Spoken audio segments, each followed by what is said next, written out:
Road ஷோஸ்லாம் ஏதோ பண்ணக்கூடாது சொல்லியிருக்காங்க. ரோட் ஷோ பண்ணக்கூடாது, பார்க்கிங்க்கு இடத்தை ஐடென்டிஃபை பண்ணுங்கன்றாங்க. விஜயோட வாகனம் மொத்தம் 5, விஜய் போற வண்டி கூட ஒரு 4 வண்டி வருது. பவுன்சர்ஸ் போவாங்க, நிர்வாகிகள் பாதுகாப்புக்கு ஒரு வண்டி, டீம் அவரோட ஐடி விங், கேமரா, இந்த க்ரூ மொத்தம் 5 வண்டி. இந்த 5 வண்டிக்கு எங்களுக்கு பார்க்கிங் இருக்குன்னா மொத்தம் 30 வண்டிக்கு பார்க்கிங் கொடுன்றாங்க. சோ ஒரு 50 வண்டிக்கு பார்க்கிங்க்கு இடத்த நீங்க ஏற்பாடு பண்ணி கொடுங்கன்னு சொல்றாங்களாம். சார் நாங்க 5 வண்டி தான் சார், அங்க 10 நிமிஷம் நின்றுட்டு நாங்க பாட்டுக்கு போயிடுவோம், நீங்க ஒதுக்கி கொடுக்குற இடத்துல நாங்க நின்றுட்டு நாங்க போயிடுவோம். அதெல்லாம் இல்லை, எல்லா வண்டிக்கும் உங்களை பாக்குறதுக்கு வண்டி வரும் சார், அதை ஒழுங்குபடுத்துறதுக்கு தான் சார் உங்கள்கிட்ட கேட்குறோம்.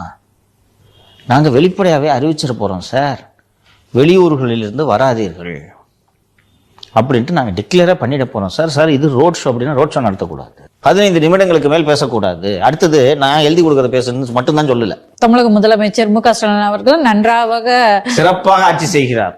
திராவிட மாடல் ஆட்சியில் தேனாரும் பாலாரும் ஓடுகிறது, அதில் நீந்தி தான் இந்த இடத்துக்கு வந்திருக்கிறேன்னு பேசுகிறேன். அவங்க எழுதி கொடுத்துருவாங்க. சோ தொல்லை கொடுக்குறாங்க. அதுல ஒன்றும் சந்தேகமே வேணாம். இங்கிட்டு போவாத அங்கிட்டு போவாத. தாவேக நிர்வாகிகள் ஒரு 30 இடங்களை கொடுத்திருக்கிறார்கள் சார், மொத்தம் 30 பாயிண்ட். இதுல எந்த பாயிண்ட் சொன்னாலும் நாங்க ரெடின்ட்டாங்க.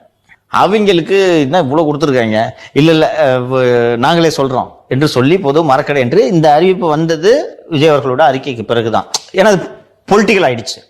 விஜய் யூஸ் பண்ண வேர்டு, எங்களை பார்த்து நீங்க பயப்படுறீங்களா அப்படின்னு சொன்னோன்னு அசிங்கமா இருக்குல்ல. நான் ஒன்றும் பயப்படலையே அப்படின்னு சொல்லிட்டு இதை செய்து விட்டார்கள். இன்னும் இடையூறு செய்கிறார்கள், கூட்டம் வரக்கூடாது, அதாவது ஒரு ஒரு ஒரு புவர் ரோட் ஷோவாக அது மாற வேண்டும் என்று இவர்கள் நினைக்கிறார்கள். நீங்கள் மதுரையில் எடுத்துக்கொண்டீர்கள் என்றால் 28 கிலோமீட்டருக்கு முதல்வர் ரோட் ஷோ நடத்தினார். நினைவு இருக்கா? கிராமத்துல இருந்து கிழவிகள் எல்லாம் கூட்டு வந்து வரிசை நிக்க வச்சிருந்தாங்க, ஞாபகம் இருக்கா? யாரும் வரமாட்டாங்க, அதனால 28 கிலோமீட்டருக்கு அவர் ரோட் ஷோ நடத்துறாரு. ஒரு உதயநிதி போற இடத்துல ரோட் ஷோ தான் நடத்துறாரு. அப்படி இருக்கும்போது இவர் திரு விஜய் அவர்களை மட்டும் ரோட் ஷோ நடத்தக்கூடாது என்று இவர்கள் தடுப்பது எப்படி இருக்கிறது என்பதை மக்கள் பார்த்து. ரோட் ஷோனா அவங்களோட கேரவனை நிறுத்திட்டு கொஞ்சம் தூரம் நடந்துட்டு எல்லாரையும் பாக்குறது, கை கொடுக்கறதாங்க sir. He will travel in vehicle, சாலையின் இருமருங்களும் மக்கள் நின்று பார்த்துக் கொள்வார்கள், அவ்வளவுதான். அது எல்லாருமே தான் பண்றாங்களே. நீ பண்ணாத, கூட்டம் அதிகம் வரும் உனக்கு.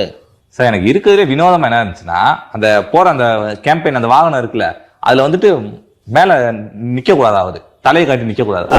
அது ஒரு வண்டியில உட்கார்ந்துகிட்டு தான் இருக்கணும்ன்றாங்க. அப்புறம் எப்படி பேசுவாரு?